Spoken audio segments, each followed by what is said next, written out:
Halo, salam jumpa pemirsa Dama TV. Selamat malam. Apa kabar? Semoga selalu luar biasa dan selalu bahagia. Senang sekali rasanya saya Nisha Naila dapat kembali hadir menjumpai Anda. Tentunya dalam program acara Manage Your Mind. Mind is not everything, but everything come from your mind. So, manage your mind. Pikiran bukan segalanya, tapi segalanya berawal dari pikiran. Untuk itu, mari kita selalu menjaga hati dan pikiran kita agar selalu menjadi pribadi yang positif. Pemirsa Dama TV, Manage Your Mind kali ini membahas tema yaitu strategi menghadapi ujian dalam pandangan Islam. Dalam Islam, ujian adalah penting dari kehidupan yang berfungsi untuk menguji iman dan ketahanan seseorang mukmin. Strategi menghadapi ujian meliputi bersabar, berdoa dan bertawakal kepada Allah Subhanahu wa taala serta mengambil pelajaran dari setiap cobaan dengan sikap positif dan keyakinan bahwa setiap ujian membawa berkah dan hikmah. Seorang muslim dapat menghadapi tantangan hidup dengan lebih baik. Mari kita eksplorasi bagaimana menghadapi tantangan hidup yang lebih baik dan strategi-strategi apa untuk menghadapi ujian dalam pandangan Islam. Untuk membahas tema yang luar biasa tersebut, pemirsa Dama TV sudah hadir di Dama TV yang terhormat Bapak Dr. Muhammad Mahpur. Beliau merupakan dosen psikologi sosial UIN Maliki Kota Malang dan Presidium Agama Islam Forum Komunikasi Antar Umat Beragama Kota Malang. Assalamualaikum warahmatullahi wabarakatuh, Bapak. Waalaikumsalam warahmatullahi wabarakatuh, Mbak. Ya. Bagaimana Bapak kabarnya, Bapak Mahpur? Alhamdulillah, baik-baik. Baik ya, Pak. Ya, terima kasih sebelumnya sudah berkenan hadir di sini ya untuk memberikan edukasi dan pencerahan kepada pemirsa Dama TV terkait tema kita pada malam hari ini yaitu strategi menghadapi ujian dalam pandangan Islam. Sebelumnya, Bapak Dr. Mahpur bisa say hello dulu, boleh menyapa pemirsa Dama TV terlebih dahulu, silahkan. Ya, para pemirsa Dama TV, selamat berbahagia. Assalamualaikum warahmatullahi wabarakatuh. Ketemu dengan kami untuk berdialog lebih lanjut terkait dengan hal-hal yang nanti ada kaitannya dengan cara kita hidup, terutama terkait dengan ujian, Mbak, ya, barangkali ya. Ujian, iya, Pak. Kalau kita berbicara ujian ya, Bapak ya, ujian itu setiap manusia ada ujiannya, betul ya? Pasti. Iya, kita akan membahas ya, Bapak ya, dalam 1 jam kali ini dalam program acara Manage Your Mind. Pertanyaan saya begini, Bapak Mahpur, apa tujuan Allah Subhanahu wa taala ini memberikan ujian kepada manusia? Seperti yang saya tadi bilang, bahwa setiap manusia, setiap insan manusia pasti diberikan ujian, tapi dengan takaran masing-masing. Nah, tujuannya Allah memberikan ujian kepada manusia itu apa, Bapak? Jadi setiap manusia memang diuji ya. Artinya sudah ada proses di mana kita hidup sebenarnya sudah banyak mempelajari atau banyak membentuk diri kita dan banyak tuntunan yang sudah kita terima sehingga kita berada pada track yang sudah kita pelajari atau berada pada jalur yang kita sudah miliki begitu. Baik itu pengetahuan, keyakinan kepada Allah, terus sikap hidup dan beberapa hal yang ada kaitannya dengan misalnya ibadah pada Tuhan, ibadah pada manusia. Nah, tetapi barangkali apa yang sudah kita pupuk selama ini itu akan membentuk capaian-capaian kita yang sejalan dengan ketentuan yang sudah dipastikan gitu. Tetapi kayak seperti kita ini ya, seperti kita sekolah itu mesti ada ujiannya. Jadi sebenarnya ujian itu adalah apa yang sebenarnya sudah kita tahu, tetapi apakah dengan pengetahuan kita cukup untuk menjadi modal bagi kita untuk menyelesaikan masalah atau menghadapi semacam apa ya, tipuan-tipuan hidup yang barangkali tidak kita sadari karena kita barangkali sudah terlalu terlanjur bahagia, terlalu terlanjur punya kesuksesan, terlalu terlanjur punya misalnya harta atau kekayaan, tetapi di situ kita kemudian dikasih semacam soal-soal ya, soal-soal misalnya soal-soal itu yang menjadikan kita terlena gitu. Satu contoh ketika kita sudah punya kekayaan, kemudian kita pamer. Nah, itu sebenarnya ujian. Berarti kita tergoda pada hati yang sombong. Nah, itu sebenarnya ujian. Kalau lebih khusus saya memaknai ujian seperti itu. Kita dalam kehidupan sehari-hari pasti dikasih soal-soal, dikasih tantangan-tantangan. Apa yang sudah kamu miliki bisa nggak menjawab tantangan ini, bisa nggak menyelesaikan masalah ini, atau justru seseorang ini tergoda untuk terlelap atau terlena pada hal-hal yang menyenangkan begitu, dan barangkali juga tantangan-tantangan baru di mana kita sebenarnya sudah memiliki bekal, tetapi dengan tantangan baru kita kadang tidak tahu. Baik, jadi ujian di sini nih bisa diartikan tidak hanya kita menghadapi kesulitan ya Bapak ya, bisa jadi kita mendapatkan kemewahan, kesuksesan yang seperti dijelaskan oleh Bapak Mahpur tadi, itu juga termasuk ujian Bapak ya? Iya, jadi di Al-Baqarah ini begini diceritakan bahwa seseorang ini sudah diberi nikmat karena ilmunya. Tapi dia kemudian mendeklar. Ya ini karena kepintaran saya maka saya jadi begini, jadi begitu. Sehingga hal ini justru menjerumuskan dia pada yang namanya ini kesombongan gitu. Sehingga menjadi lupa gitu. Dan inilah sebenarnya ujian gitu. Jadi ujian tidak hanya hal-hal yang sifatnya ini tragedi, kehilangan itu nanti barangkali lebih pada cobaan ya. Jadi ujian ini adalah bagaimana kita sudah mendapatkan nikmat, tapi kemudian tidaklah nikmat itu dikembalikan pada Allah Subhanahu wa Ta'ala sebagai satu karunia yang menempel pada diri kita. Jadi apapun yang kita miliki sebenarnya ini karunia, tetapi kalau kita tidak menyadari bahwa apa yang kita miliki ini adalah bagian dari nikmat yang harus disyukuri, maka yang terjadi adalah inilah saya.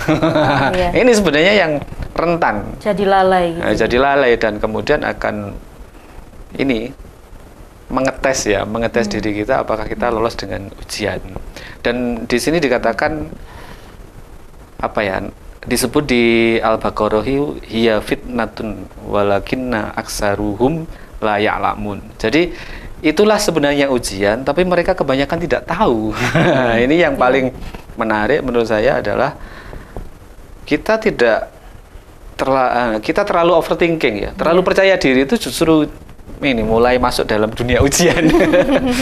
Sehingga apa yang kita dapatkan seolah-olah adalah seluruhnya jerih payah kita, seluruhnya kemampuan kita. Padahal semua itu adalah atas kuasa Allah gitu kan? Iya, jadi ini yang disebut sebagai nikmat. Jadi seluruh yang ada di dalam diri kita, baik apa yang diberikan Allah pada kita terkait dengan tubuh secara fisik atau hal-hal yang kita bisa dapatkan dari kemampuan tubuh kita ini, kemampuan pikiran kita untuk mendapatkan sesuatu. Bahkan ini adalah ilmu begitu. Jadi ilmu, orang yang semakin berilmu sebenarnya ujiannya juga banyak. Orang yang semakin kaya, ujiannya sebenarnya banyak. Ujiannya itu adalah untuk apa yang kita miliki. Nah, untuk apa ilmu yang sudah kita ketahui. Apakah ini hanya untuk membanggakan diri kita, sehingga kita lupa pada ini yang memberi nikmat. Jadi, kalau saya memahami bahwa ujian ini sebenarnya sesuatu yang menurut kita hal-hal yang melenakan kita dari proses hidup ini, itu yang sebenarnya nanti berdampak pada kerusakan-kerusakan yang terjadi pada diri kita atau pada pikiran kita, sehingga kita tidak menjadi lebih sehat atau lebih seimbang di dalam mengembangkan diri. Nah, sehingga ada dua pilihan, apakah kita mau syukur atau kita mau kufur. Jadi sebenarnya dampaknya itulah yang bisa jadi orang menyebut sebagai ujian gitu. Misalnya, waduh saya jatuh miskin. Boleh jadi karena nggak lolos dengan ujian. Ujian ketika mendapatkan harta milik atau mendapatkan kekayaan gitu. Misalnya kita pinter tapi misalnya kok terlihat nggak sukses-sukses misalnya, kan ada seperti itu. Justru itu sebenarnya adalah ujian barangkali seperti itu.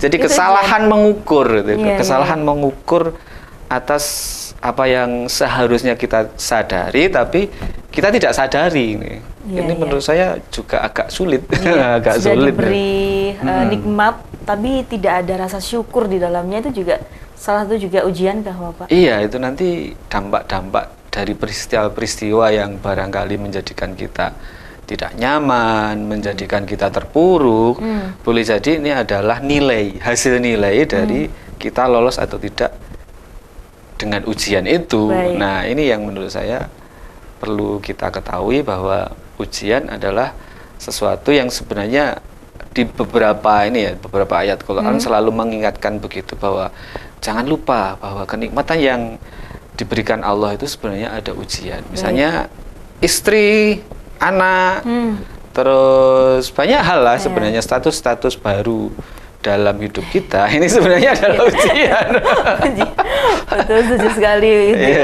Anak, kemudian istri, suami itu juga bisa menjadi ujian gitu. Iya, jabatan, ujian. Jadi manakala kita hanya berfokus pada ujian adalah salah satu proses, salah satu bentuk yang disebut situasi terpuruk, maka sebenarnya itu sudah sudah agak jelas gitu, agak jelas. Tapi hal-hal yang kadang membuat kita terlena adalah sebenarnya hal-hal yang kita menjadi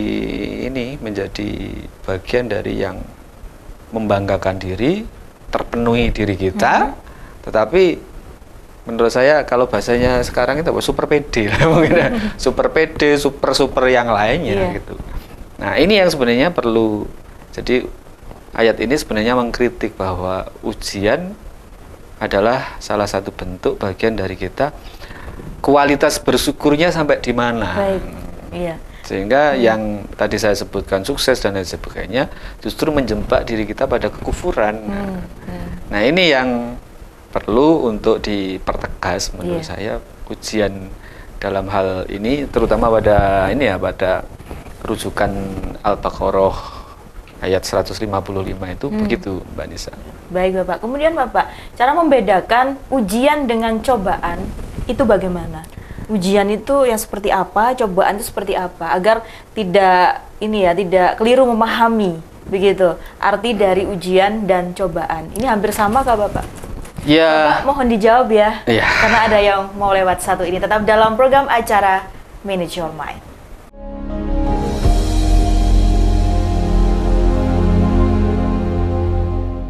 Masih dalam program acara Manage Your Mind bersama saya Nisha Naila dan Bapak Dr. Muhammad Makpur. Beliau merupakan dosen psikologi sosial UIN Maliki Kota Malang dan Presidium Agama Islam Forum Komunikasi Antar Umat Beragama Kota Malang. Membahas tema pada kesempatan kali ini pemirsa, yaitu strategi menghadapi ujian dalam pandangan Islam. Ya, kita lanjutkan lagi pemirsa Dhamma TV, dan jangan lupa pemirsa Dhamma TV, karena program acara Manage Your Mind ini juga akan tayang melalui kanal YouTube Dhamma Televisi. Mohon berikan komentar positif atau Anda ingin berdiskusi bersama kami terkait tema kita pada kesempatan kali ini pemirsa Dhamma TV, dan jangan lupa like, komen, dan juga subscribe YouTube Dhamma Televisi. Baik pemirsa Dhamma TV, kita lanjutkan lagi bersama Bapak Dr. Makpur. Ya, Bapak, pertanyaan saya tadi mohon dijawab ya. Apa perbedaan antara ujian dan cobaan? Apakah ini sebetulnya sama begitu? Ataukah ada yang membedakan antara ujian dan cobaan itu, Bapak? Ya, sebenarnya kalau ujian ini sesuatu apa yang sudah kita miliki. Baik. Tapi kalau cobaan adalah hal baru yang barangkali kita tidak punya kuasa atau kita tidak punya kemampuan untuk itu. Dan ini lebih perbedaannya sebenarnya diletak bahwa kalau ujian semacam semacam tes lah. Tes ini berarti kan ketika sudah mendapatkan pelajaran, misalnya pelajaran A, B, maka di akhir sesi nanti ada istilahnya ujian. Jadi kalau ujian adalah bagaimana tantangan yang diberikan atau bagian-bagian penting yang barangkali sangat berat, tetapi sebenarnya kita sudah punya modal. Nah, karena yang tadi kita harapkan bahwa kita sudah punya sesuatu, dan dari situlah sebenarnya kita kemudian diberikan ujian gitu, diberikan soal-soal, diberikan tantangan-tantangan hidup. Apakah yang sudah kamu miliki bisa menjadi salah satu bagian dari solusi kamu terhadap hidup kamu. Jadi ada sifatnya personal, ada sifatnya yang barangkali sosial begitu. Yang personal ya seperti tadi, apakah dengan mungkin ya, apakah dengan kita punya ilmu misalnya, apakah kita dengan punya ilmu, maka kita bisa berbagi, kita bisa memberikan hal-hal baik pada orang lain dengan ilmu kita, misalnya sederhananya sampaikanlah kebaikan atau sampaikanlah ayat Al-Quran itu meskipun hanya satu ayat, misalnya kan begitu. Walihungani walau ayah, misalnya begitu. Jadi ini sebenarnya adalah apa yang sudah kita miliki, maka ada usaha dari kita untuk bisa membagikan sebagai bagian dari ini syukur untuk mendapatkan nikmat pada Allah. Ketika ini kemudian tidak dilakukan, maka barangkali ada hal-hal baru yang disebutkan tadi, merugikan kita, kemudian mengancam kita, kemudian ada peristiwa baru misalnya ya kehilangan uang misalnya begitu, terus kehilangan hal-hal lainnya, nah itu yang barangkali disebut ujian. Tetapi kalau cobaan ini memang kadang sesuatu yang baru, sesuatu yang baru yang kita barangkali butuh untuk belajar, belajar menghadapinya, belajar menghadapinya agar apa yang sebelumnya tidak ada menjadi ada, atau kita bisa menghadapi situasi-situasi baru yang menjadikan kita lebih seharusnya lebih siap gitu, seharusnya lebih siap. Jadi itu kalau cobaan nanti terkait dengan apakah kita bisa menerima atau tidak bisa menerima, apakah kita kuat atau tidak kuat gitu. Jadi kalau cobaan menurut saya seperti itu. Tetapi pada prinsipnya kedua-duanya bisa berdampak sama, gitu.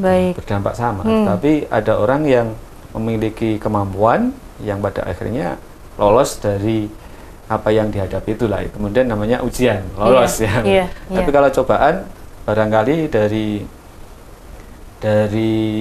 kehilangan, dari situasi kehilangan misalnya yang kita barangkali juga tidak pernah kehilangan atau tidak pernah tahu bagaimana hilang itu ya, seperti itu. Jadi tetapi menurut saya semuanya mendorong bahwa ujian atau cobaan itu menyiapkan kita lebih utuh, lebih utuh menjadi manusia.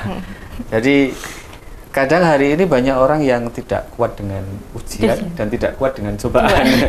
Misalnya hari ini kan banyak orang yang nyalon DPR. Nyalon DPR. Nah, sebenarnya kan sudah ada pakem, sudah ada cara, sudah ada ilmunya. Tetapi barangkali karena dia terlalu terobsesi untuk mendapatkan A, B, C atau suara, maka dia lakukan segala cara. Dan kemudian akhirnya jatuhlah, misalnya ada yang terlilit utang, ada yang kemudian stres ya kan, gitu, harus masuk ke rumah sakit jiwa. Itu kan? Ketika gagal misalnya, menurut saya itu lebih fokus pada ujian lah sebenarnya. Tapi ujiannya nggak lulus. Kan fenomena yang terjadi saat ini kan banyak memang pemberitaan seperti itu, Bapak. Jadi menurut saya antara ujian dan cobaan, ya endingnya menjadikan kita mau nggak kembali untuk merefleksikan gitu apa yang sebenarnya kita alami dalam hidup atau proses membentuk kehidupan kita itu seperti apa. Kalau tidak seperti itu kan sebenarnya ya kita nggak pernah ada kontrol, pernah ada evaluasi diri untuk melihat aku itu bener apa enggak. Baik. Nah, bagaimana nih Bapak cara menghadapi ujian dan cobaan ini dengan sabar dan tawakal kepada Allah Subhanahu wa taala, ini caranya bagaimana? Ya, karena apapun misalnya gitu. Misalnya biasanya kalau kita sudah berproses kita cenderung untuk tidak ada kendali ya, tidak ada kendali. Maka ada peristiwa khusus yang kemudian menyebabkan kita merasa kehilangan atau tidak nyaman atau rugi atau bahkan satu peristiwa-peristiwa yang sebenarnya tidak kita inginkan. Nah, karena menurut saya bahwa ujian ini mengharuskan kita untuk seimbang terus di dalam proses ini, dalam proses menjalani kehidupan itu. Sehingga ketika kita mendapatkan yang namanya ujian misalnya, oh salah, ya, berarti kita ya tetap aja orang itu kan menurut saya ya bisa jadi salah kan ya. Iya. Semua orang menurut saya hanya Nabi saja yang dijaga ini kesalahannya atau dijaga dari dosa. Tapi sebagai manusia, Nabi itu juga kadang nggak pas misalnya. Kemudian Allah menegur. Nah ini yang istimewa dari para Nabi. Meskipun tidak pas tapi tetap dijaga. Tetapi kita kan tidak begitu karena kita bukan Nabi. Kalau nggak pas ya kadang kita nggak ada yang menjaga dulu. Jadi kalau jatuh pada ini efek-efek dari ujian atau efek-efek dari cobaan, maka ya tergantung pada orang mau sadar enggak. Kalau orang mau sadar, berarti orang berusaha untuk mengingat kembali bahwa saya menjadi manusia berarti barangkali ada yang salah dan kita bisa punya kesempatan untuk memperbaiki diri. Nah, proses untuk menerima ini sebenarnya butuh ikhlas dan sabar. Nah, ini Bapak, yang sulit itu kan di ikhlas dan sabarnya Bapak ya. Kadang-kadang manusia mendapatkan cobaan dan ujian ini kurang bisa menerima begitu. Mengapa? Ya Allah, mengapa ini terjadi padaku? Nah, kadang ada pertanyaan ya. Pertanyaan seperti itu sering, adilkah ini begitu. Nah, itu sebagai manusia salah ya Bapak ya, kalau kita menanyakan kembali kepada Allah, kita sebagai manusia biasa begitu. Begitulah namanya kalau di psikologi itu ada namanya ini, namanya disonansi kognitif. Disonansi kognitif itu apa yang kita harapkan baik, tetapi kenyataannya nggak baik. Nah ini kan orang bisa menjadi dirinya ya stres atau dia kemudian menjadi agresif, menjadi melawan gitu. Jadi sebenarnya reaksi-reaksi seperti itu tidak boleh. Kadang juga berat untuk menerima sesuatu itu. Makanya ya tadi gimana? Ya kadang-kadang mengapa kok cobaan ini ada pada saya? Nah, Tuhan itu adil apa tidak? Nah, ada pertanyaan-pertanyaan seperti itu pernah saya jumpai seperti itu Bapak ya di kehidupan sehari-hari. Ya benar. Jadi disitulah yang sebenarnya tadi bahwa apa yang kita dapatkan ini sebenarnya bukan harus dimiliki secara utuh agar tidak menjadi begitu atau apa yang kita harapkan terjadi tapi kemudian tidak terjadi dan kita membanding-bandingkan dengan orang lain maka protesnya kan begitu. Tuhan ini kok nggak adil sih, kurang apa sih saya saya sudah sholat begini kok kurang apa sih sementara yang nggak sholat misalnya nggak beribadahnya bagus dia juga rezekinya lancar. Inilah yang kemudian disebutkan bahwa kadang kita tidak menyadari diri kita secara utuh baik pikiran atau perasaan kita sehingga terjadi protes. Sehingga apa yang kita harapkan misalnya kita berdoa setiap waktu seperti ini tapi kok nggak kunjung datang, akhirnya yang terjadi adalah protes. Kemudian yang datang yang kita doakan orang lain gimana sih masa Tuhan ini tidak adil. Nah ini kan reaksi-reaksi yang sebenarnya tidak mendidik kita pada ikhlas sama sabar. Tapi ya sabar menurut manusia ada batasnya. Tapi sebenarnya sabar itu harus melebihi dari manusia. Jadi seperti ini kan sabar itu. Kalau 1 tambah 1 2. Maka sabar itu harus 1 tambah 2 harus 3. Nanti tambah lagi 1 4. Begitu seterusnya. Nah sabar ini kalau ideal memang nggak ada batasnya. Sama ikhlas. Ikhlas itu juga tidak ada batasnya.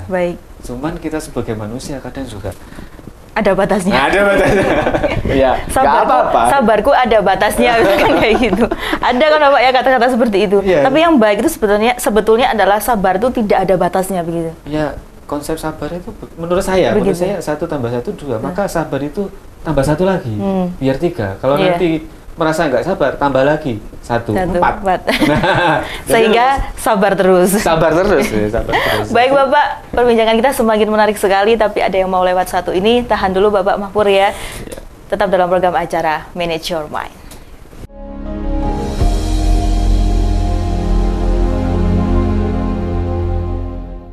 Terima kasih Anda masih bersama kami dalam program acara Manage Your Mind. Mind is not everything, but everything come from your mind. Pikiran bukan segalanya, tapi segalanya berawal dari pikiran. Untuk itu mari kita selalu menjaga hati dan pikiran kita agar selalu menjadi pribadi yang positif. Baik pemirsa Dharma TV, di kesempatan kali ini membahas manajemen, membahas strategi menghadapi ujian dalam pandangan Islam bersama Bapak Dr. Muhammad Mahpur. Beliau merupakan dosen psikologi sosial UIN Maliki Kota Malang dan Presidium Agama Islam Forum Komunikasi Antar Umat Beragama Kota Malang. Ya Bapak Mahpur, kita lanjutkan kembali ya diskusi kita pada kesempatan kali ini. Pertanyaan saya selanjutnya adalah bagaimana peran doa dan zikir dalam menghadapi ujian. Jadi ketika kita menghadapi suatu ujian, begitu peran doa dan zikir ini diutamakan ya Bapak ya. Nah ini perannya doa ketika kita berdoa, ketika kita zikir itu apa dalam kita menghadapi ujian yang diberikan oleh Allah Subhanahu Wa Taala kepada hambanya. Menurut saya kalau ini biasanya doa dan zikir biasanya dipenuhi dengan harapan. Dipenuhi dengan harapan. Pada konteks ini, harapan kita adalah bahwa apa yang menjadi ujian dan menjadi cobaan ini bisa dilalui dan bisa pergi dari diri kita. Nah, ini secara konvensional, artinya bahwa kita tetap berharap bahwa Allah yang akan turut membantu di dalam menyelesaikan ujian-ujian hidup kita atau cobaan-cobaan hidup kita. Tetapi ada hal yang menurut saya kita bisa manai yang namanya doa sama zikir ini adalah menghidupkan semacam resonansi ya. Energi-energi yang sebenarnya sudah ada di dalam diri kita, namun karena kita tadi lupa pada hal-hal yang ada kaitannya dengan kepemilikan atau kepuasan-kepuasan, maka sebenarnya doa dan zikir ini adalah alat untuk menarik kembali hal-hal yang sudah terjadi itu ke dalam ini ya, refleksi seluruh pikiran, mental atau tubuh kita. Jadi kita kembali ke masa lalu bahwa sebenarnya misalnya begini, bahwa oh ya, saya ini barangkali salah, maka hal benar apa yang semestinya saya miliki pada waktu itu, atau pencerahan apa yang kira-kira bisa saya dapatkan ketika saya menghadapi ujian atau cobaan ini. Jadi menurut saya yang namanya doa sama zikir ini adalah, zikir itu kan mengingat ya, doa itu kan memohon. Iya, Bapak. Jadi mengembalikan ingatan ya. Ingatannya itu adalah ingatan yang sifatnya manusiawi sama ingat kepada Allah. Nah, ketika ini dikuatkan, maka dialog antara manusia sama Tuhan ini menjadi dialog yang menyeimbangkan. Sehingga energi-energi yang selama ini barangkali sudah lupa karena ujian tadi ya, karena ujian ya kamu itu sebenarnya sudah tahu, tapi kok sudah begini ya, akhirnya dampaknya seperti itu, kemudian baru kerasa gitu.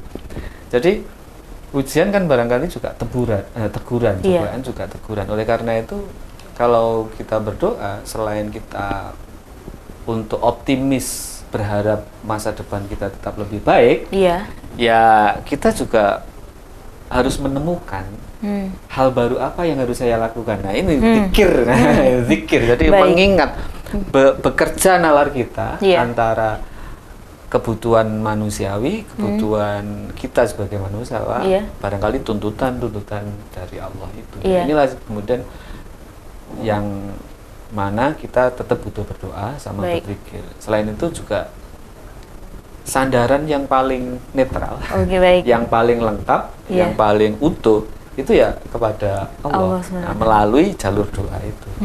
Jadi setiap orang, misalnya dalam psikologi, dalam psikologi itu ada yang namanya dukungan. Dukungan itu ada dukungan yang sifatnya material, ada dukungan yang sifatnya non material. Nah, kalau dukungan material ya bisa kita, misalnya kalau kita mau sekolah, maka ada dukungan material yang namanya misalnya SPP, terus uang, terus uang jajan dan lain sebagainya. Tapi dukungan yang sifatnya tidak nampak itu semangat, kemudian menemani belajar, terus barangkali membuat ini ya, tempat tumpahan itu, tumpahan. Jadi orang kemudian punya sandaran. Nah, doa dan zikir itu adalah bagian dari jalan kita untuk bersandar, dan itu utuh gitu. Dan itu utuh gitu. Oleh karenanya ya dengan berdoa dan berzikir maka kita kembali tegak lurus. Kembali tegak lurus itu artinya prinsip hidup kita dibenahi dan kemudian kita tercerahkan. Laku hidup kita misalnya ini kayaknya saya belok ke kiri kemarin, maka dengan doa dan berefleksi gitu, berzikir, maka barangkali ada ini ya namanya ada apa ya, ada nur ya, ada cahaya dari Tuhan untuk lebih dapat memilih secara tepat dan benar. Jadi menurut saya kalau doa dan zikir boleh dimaknai berharap dan minta pertolongan, tetapi juga harus kita kembali kepada diri kita untuk lebih jernih di dalam berlogika, di dalam menganalisis peristiwa-peristiwa yang kita anggap sebagai cobaan atau ujian. Gitu. Begitu ya Pak ya. Namun terkadang kalau kita menyadari bahwa ujian dan cobaan yang diberikan oleh Allah Subhanahu wa Ta'ala ini seharusnya bisa meningkatkan keimanan dan juga ketabahan dalam diri seseorang, begitu ya, itu orang yang sadar. Tapi bagi orang yang sudah kalut pikirannya, begitu Bapak, ini kan bisa dengan adanya ujian dan cobaan ini bisa mengikis keimanan seseorang, begitu Bapak. Iya, memang. Bisakah seperti itu ya? Bisa, itu kan semacam ini, semacam bentuk ketahanan diri seseorang. Jadi dalam konsep kesehatan mental bahwa sebenarnya apa yang kita harapkan dan kita proses di kehidupan kita tidak semata-mata itu terpenuhi. Tidak semata-mata itu menjadi apa yang kita harapkan, dan barangkali apa yang tidak kita pikirkan tiba-tiba ada, tiba-tiba menghadang kita. Nah, tinggal proses kita dalam berpikir untuk kembali pada diri sendiri. Ini seperti apa? Kalau reaktif, ya akhirnya terjadi yang namanya tahap awal adalah stres, susah tidur, gitu. Karena tadi ya kita nggak punya sandaran. Kadang orang Jawa bilang, ya wis ben lah. Nah, kan ini sebenarnya untuk menetralisir bahwa apa yang kita harapkan tidak selamanya terjadi utuh begitu, tapi ada yang kita bisa capai atau kita tidak bisa capai, maka ya ben, ya wis lah, ya wis lah. Ini adalah salah satu dari kita untuk tidak terfokus pada harapan itu, tapi menarik kembali harapan itu sehingga kita berpikir lagi jernih, berpikir lagi jernih. Dan ada yang mudah, juga ada yang sulit. Oleh karena itu di ayat yang saya sebutkan tadi sebenarnya lebih pada kita itu tidak lalai saja. Jadi soal ujian dan cobaan agar itu kita tidak lalai dan penuh kedustaan bahasanya di sini. Maksudnya bagaimana ini? Penuh dengan kedustaan. Dengan kedustaan ya kita tidak realistik di dalam ini ya, berlogika atau di dalam memahami kehidupan ini. Jadi penuh dusta itu karena ya kadang kita membaik-baikan ya, kadang kita membaik-baikan bahwa saya begini ini karena begini, padahal boleh jadi itu hanya untuk menjaga citra saja. Nah, ini kan barangkali penuh kedustaan. Jadi sangat identik bahwa hal-hal yang kita anggap sukses, hal-hal yang kita anggap sebagai sesuatu yang baik, kadang justru oleh Tuhan ditempatkan sebagai ini garis semu untuk jatuh pada kedustaan. Dan di sini dalam sekali ya, Pak, ya. Dan di sini dikatakan bahwa menurut bahasa Arabnya ini ada istilah saya temukan itu fitnah. Ujian itu kok mengarah ke fitnah. Bagian dari fitnah. Bagian dari fitnah ujian. Makanya barangkali ini sangat cocok dengan kelalaian itu, karena kelalaian itu hal-hal yang sebenarnya kita tidak senyatanya, tapi kita anggap senyatanya. Jadi semu begitu ya. Semu ya, ini yang kemudian bisa menyebabkan ya fitnah atau menyebabkan hal-hal yang disebut sebagai bala. Banyak sekali istilah-istilah yang ada di Al-Quran ini. Tapi bisa digarisbawahi bahwa bisa jadi ujian ini juga karena kelalaian manusia itu sendiri ya. Iya, yang sering diingatkan di situ. Jadi ada kelalaian di dalam diri kita untuk bisa ini on the track begitu. Ya karena tadi terlalu bangga. terlalu gembira.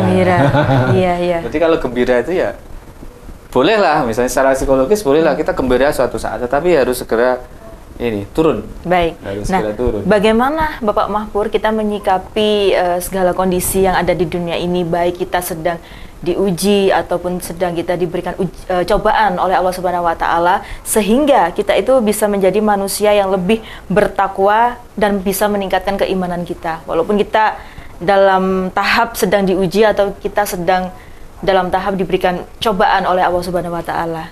Ini caranya bagaimana menghadapinya sehingga ketakwaan dan keimanan seseorang ini bisa terjaga, begitu Bapak? Ya, salah satu di antaranya memang di Al-Quran atau di Islam ini banyak kisah-kisah, ya, kisah-kisah yang diminta untuk kembali kepada hal-hal baik di masa lalu, termasuk misalnya di Al-Ankabut ayat 3 itu, dan sesungguhnya kami telah menguji orang-orang yang sebelum mereka, maka sesungguhnya Allah mengetahui orang-orang yang benar dan sesungguhnya Dia mengetahui orang-orang yang dusta. Iya. Bapak Mahpur, mohon maaf ya, kita akan lanjut lagi setelah yang satu ini, tetap dalam program acara Manage Your Mind.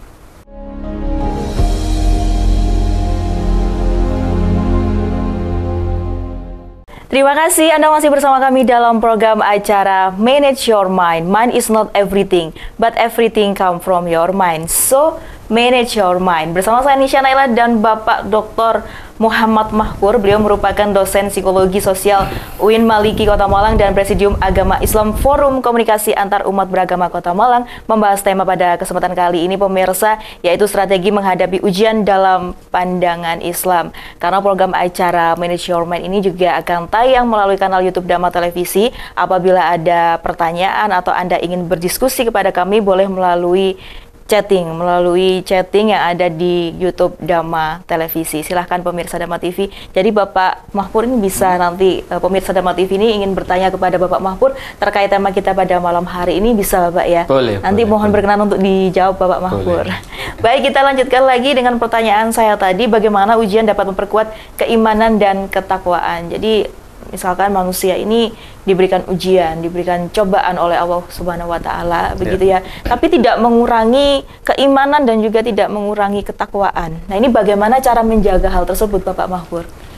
Ya, jadi ada kesempatan bagi kita yang diberikan oleh Allah dalam bentuk ujian atau dalam bentuk cobaan ini untuk bisa berdialog positif. Baik. Berdialog positif dalam psikologi akan melatih diri kita untuk selalu memiliki energi positif di dalam menghadapi yang namanya ujian atau cobaan. Nah, dialog positif ini penting karena bagi kita akan selalu menata pikiran kita dan hati kita untuk bisa bekerja secara optimal. Jadi ada istilahnya self talk ya, berbicara pada diri kita. Berbicara pada diri kita ini bisa menjadi program bahasa yang bagus bagi kita untuk bisa selalu merefresh pikiran-pikiran ini menjadi lebih baik, lebih utuh dan lebih lengkap. Jadi sebenarnya contohnya harapan, doa sama zikir ini juga salah satu bagian dari cara kita untuk memberi kesempatan mendekatkan diri pada Tuhan begitu. Sehingga kesadaran positif ini salah satu bagian dari cara kita untuk sehat. Jadi ujian dan cobaan itu sebenarnya menyehatkan. Tapi kadarnya ini yang kadang kita nggak siap. Kadarnya itu yang kita nggak siap. Padahal menurut saya ini bagian dari upaya kita mencari bahasa-bahasa positif atas apa yang kita temui dalam hidup kita. Sehingga kalau bahasa positifnya kemudian sampai pada wilayah bahwa beginilah Tuhan bersama dengan saya, maka disitulah sebenarnya keimanan tetap terjaga. Karena ujian dan cobaan itu tidak lain juga bagian dari upaya ini. Apakah dia akan lepas dari keimanan, kepercayaan pada Tuhan atau tidak sebenarnya? Selalu ada perumpamaan-perumpamaan begitu di dalam Al-Quran. Mengapa ya begini tuh? Mengapa ya? Saya selalu mendapatkan perumpamaan-perumpamaan di situ. Sehingga ujian dan cobaan justru ada pada figur-figur cerita-cerita itu. Ada figur-figur yang paling top-top gitu. Figur-figur yang paling top. Ya figur paling top di kita ya Nabi. Jadi Nabi itu tidak lepas dari ujian dan cobaan.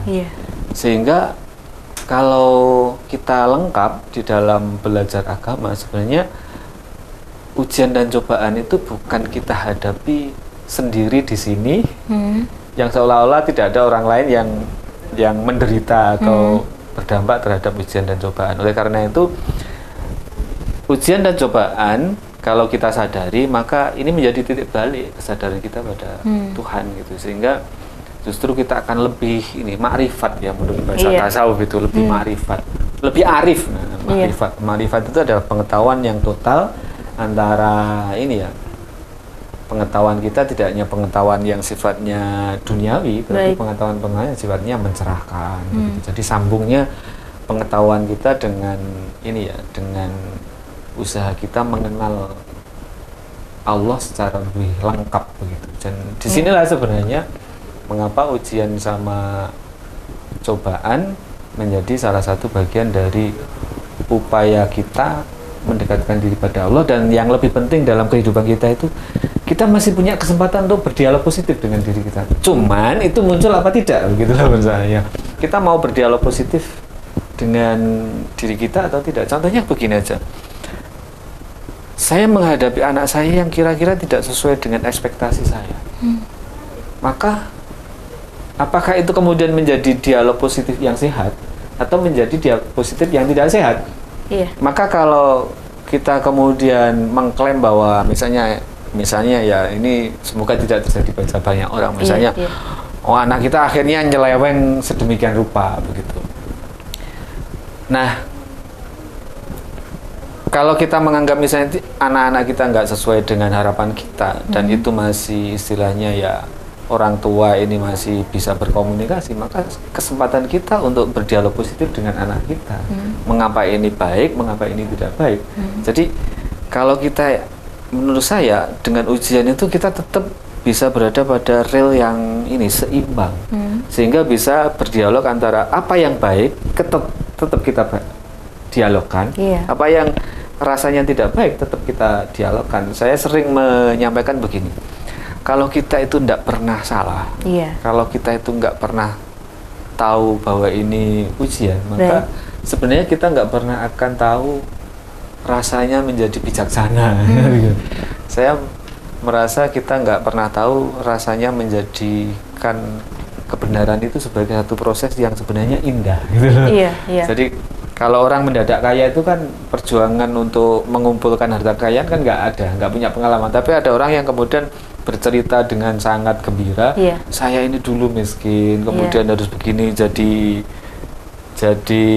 tukang sampah, jadi pedagang kaki lima, terus sekarang sampai di sini. Nah, ini kan justru ketika diceritakan menjadi motivasi yang baik bagi diri kita atau bagi orang lain. Nah, menurut saya salah satu di antara ujian ya begitu, selalu kita arif ya menurut saya, arif bil hikmah. Jadi kebijaksanaan kita tumbuh dan kita menjadi orang yang tidak sombong, karena yang diwanti-wanti di dalam Al-Quran itu jangan sampai apa yang lebih pada dirimu ini atau dari diri kita menjadikan kita ujub.